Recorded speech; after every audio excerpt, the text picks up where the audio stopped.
এই আমাদের ভাই সাহেব ঢেলে দাও, তারপরে কি আরো তার কি কি কথা আছে এগুলা আমার মনে পড়ছে না। এই সকল কথা বলে 2016 সালে ভাইরাল হবে, এটা আল্লাহ রাব্বুল আলামিনের কাছে লেখা ছিল যে হালত তার মুখ দিয়ে বের হবে এবং সে ভাইরাল হবে 2016 সালে। লেখা কবে? ওই কলম যেদিন আল্লাহ সৃষ্টি করে তকদির লিখছেন ওই দিন লেখা। তার মানে কি ওই দিন থেকেই ঢেলে দাও ঢেলে দাও এই ব্যাপারে উনি বিখ্যাত?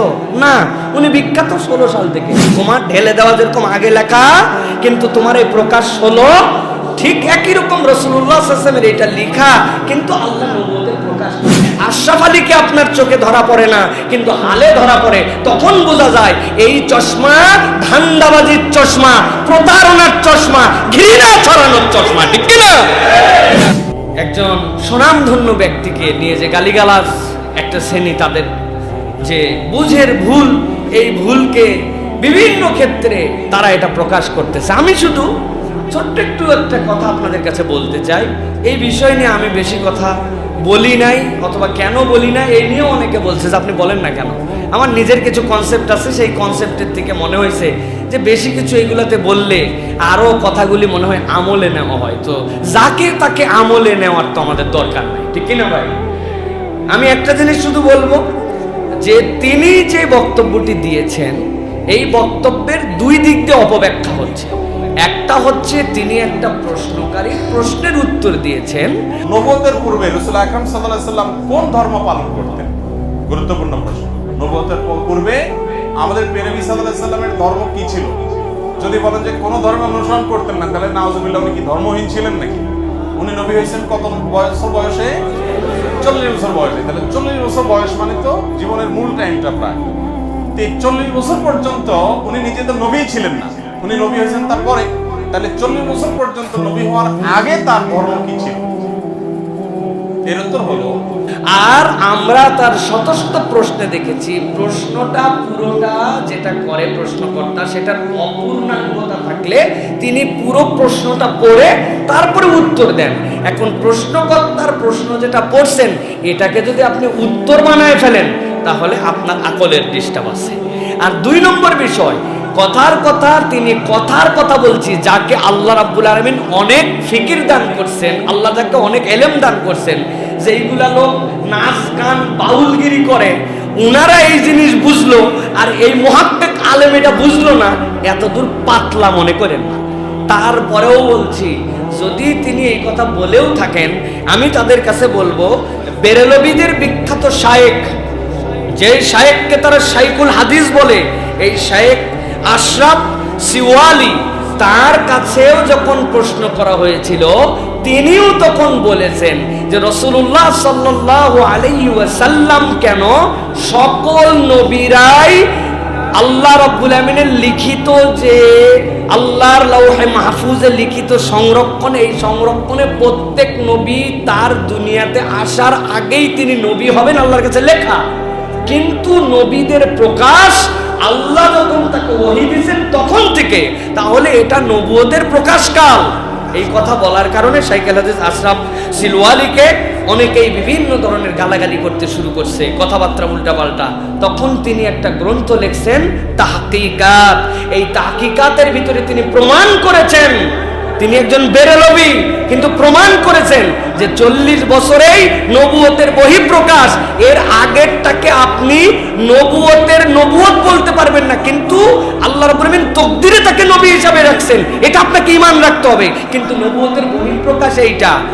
তো এই কথা বলেন নাই শায়েখ, কিন্তু এই কথা না বলার পরেও তার যদি গালাগালি হয়, তাহলে সবার আগে আপনাদের মাসলাকের যারা শায়েখ ওই তাহকিকাত বইটা পড়ে তাদেরকে আগে গালিগালাজ করেন, আগে তাদেরকে কাফের ফতোয়া দেন, আগে নবী বিদ্বেষী তাদেরকে বলেন, তারপরে এদেরকে বলতে আছেন। যখন আপনার চশমার রঙে আশরাফ আলীকে আপনার চোখে ধরা পড়ে না, কিন্তু হালে ধরা পড়ে, তখন বোঝা যায় এই চশমা ধান্দাবাজির চশমা, প্রতারণার চশমা, ঘৃণা ছড়ানোর চশমা, ঠিক কিনা? মানুষ এটা বুঝে ফেলছে।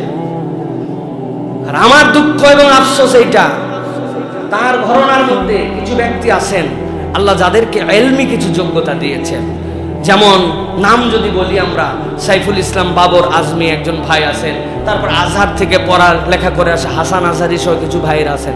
আমার কথা, এই যে ওয়াজের মঞ্চ, যে ওয়াজের মঞ্চকে রঙ্গমঞ্চ বানায় দিল, যেখানে আল্লাহ জিকিরকে আস্তে করে করতে বলেছেন, রাসূলুল্লাহ সাহাবী সকল সালাফ আস্তে করেছেন, সেখানে শান গাওয়ার নামে, গান গাওয়ার নামে রং তামাশা ফাজলামি ভণ্ডামো, এই মঞ্চটাকে যারা ইসলাম মানে না, যারা নাস্তিক, যারা ইসলাম বিদ্বেষী, যারা কম ইসলাম প্র্যাকটিস করে, তাদের কাছে দাওয়াত দিতে গেলে তারা তখন উদাহরণ দেয় যে এইগুলো কি ফাজলাম তেরিমা ইসলাম, এইগুলাও নাকি ইসলাম, অথচ তারা বলছে ইসলাম। তো আপনারা আপনাদের এই ছেলেটাকে থামাতে পারেন না, একটু বুঝাতে পারেন না, একটু ঘরে নিয়ে কান মলাতে টাইট দিতে পারেন না, যে তোমার কারণে রঙ্গমঞ্চের এই খেলাটা যেভাবে জমায় উঠছো, এটা আসলে ইসলাম নয়।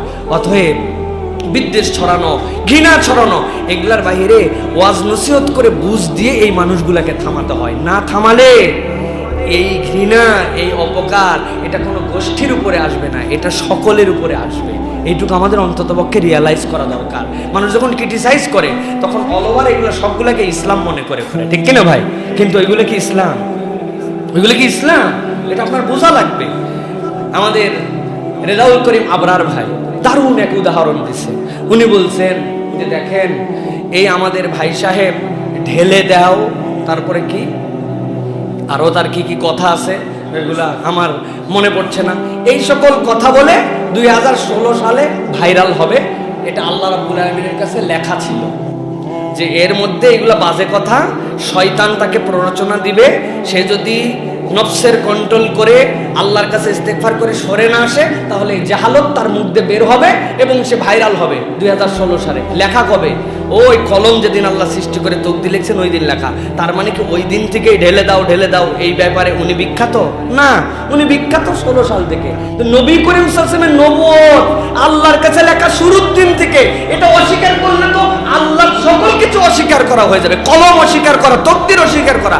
কিন্তু নবুয়তের বহিঃপ্রকাশটা রাসূল সাল্লাল্লাহু আলাইহি ওয়াসাল্লামের 40 বছর বয়স থেকে। তোমার ঢেলে দেওয়া যেরকম আগে লেখা, কিন্তু তোমার এই প্রকাশ হলো ঠিক একই রকম রাসূলুল্লাহ সাল্লাল্লাহু আলাইহি ওয়াসাল্লামের এটা লেখা, কিন্তু আল্লাহ নবুয়তের প্রকাশ করেছেন। এইটা বললে আপনি চ্যালেঞ্জ দিয়ে 2 মিনিটে উড়াই ফেলবেন, এত সস্তা নয়। আপনি যার ব্যাপারে কথা বলছেন তার ডেপথ অফ নলেজ সম্পর্কে আপনার কোনো ধারণা নাই। সবচেয়ে বড় ডেপথ অফ নলেজ তার কি জানেন? এই সকল ফাউল লোককে উনি পাত্তাই দেয় না। তার এত কাজ যে এই ফাউলের জবাব দেওয়ার মতো সময় নেই, ঠিক কিনা? আল্লাহ আমাদেরকে বোঝার তৌফিক দান করেন। প্রিয় ভাইয়েরা, আল্লাহ রাব্বুল আলামিন আমাদের উম্মার ভাই বোনদের মধ্যে, দাঈল আল্লাহদের মধ্যে আল্লাহ বুঝ দান করেন।